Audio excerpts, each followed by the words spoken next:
Thank you very much, Chairman, and thank you, Madam Rajavi, for your inspiring words, as usual, today. As you said, Madam Rajavi, this is International Human Rights Day. In fact, this year, the UN has designated today as HR 365, indicating that every day of the year is Human Rights Day. Sadly, all of us in this room know that no day in Iran or Iraq is Human Rights Day. Iran today, as Mrs. Rajavi said, is covered in blood. Iraq, next door, thanks to the mullahs in Tehran, is also covered in blood. 5 years ago, when I was elected as chair of the delegation for relations with Iraq in this House, I was told by many officials and by ambassadors, your job is to cement good relations between the European Parliament and Iraq, to build a good sympathetic relationship. Within a very few weeks, I exposed the fact that Nuri al-Maliki was a corrupt dictator, and I was told by many people in Brussels, you must shut up. You are rocking the boat.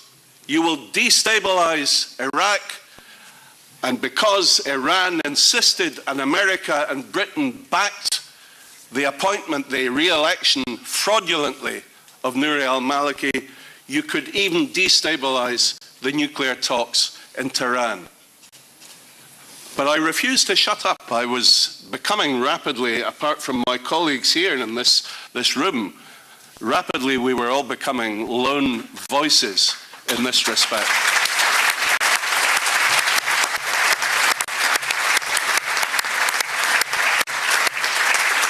You know, Maliki called a press conference in Baghdad to accuse me of being an enemy of Iraq and a liar.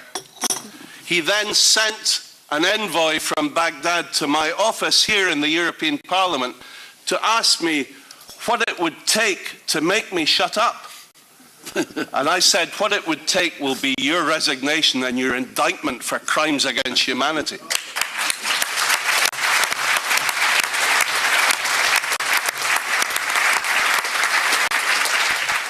But you know, my good friend Howard Dean said that the West is plagued with a history of short-termism. And this is exactly what happened. 5 years ago, Maliki lost the election to Ayad Alawi by 2 seats. But Iran said, we have a red line against Ayad Alawi because he is always complaining about Iraqi interference in Iranian interference in Iraq.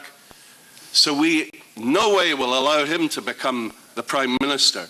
And America and Britain and Europe backed Iran and said, okay, we support Maliki to form a coalition and to take control.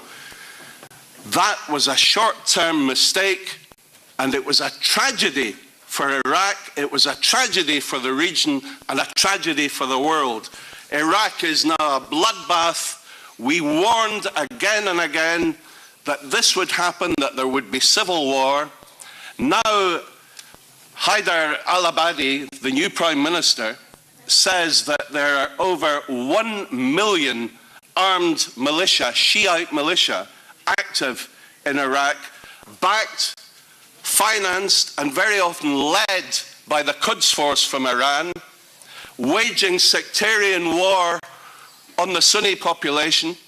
And then the world says, why is it the Sunni tribespeople in Anbar and Diyala are not standing up and fighting alongside the Iraqi army to get rid of ISIS?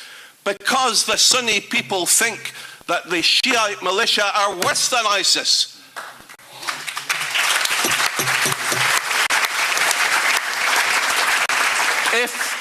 If we are serious about ridding the world of ISIS, if we're serious about encouraging the Sunnis, the tribes in Iraq, to join forces with the Iraqi military, with the Peshmerga in Kurdistan, to help oust ISIS, and this is the only practical way that you can fight against ISIS, then we must rid Iraq of Iranian interference. We must tell Haider al-Abadi, appoint again the generals who were ousted by Maliki because they did not support Iranian interference. Get rid of all the Iranians in Iraq. The PMOI exposed 30,000 names of people who are working in the army, in the intelligence services, in the administration of Iraq, who have been trained and are paid a weekly wage by Iran. They expose their names, their bank account numbers, how much they're paid. This is the level of the interference of Iran in Iraq. They're extending their cancer across the whole of the region. And 12 years later, since the PMI exposed the fact that they were developing nuclear weapons, we have just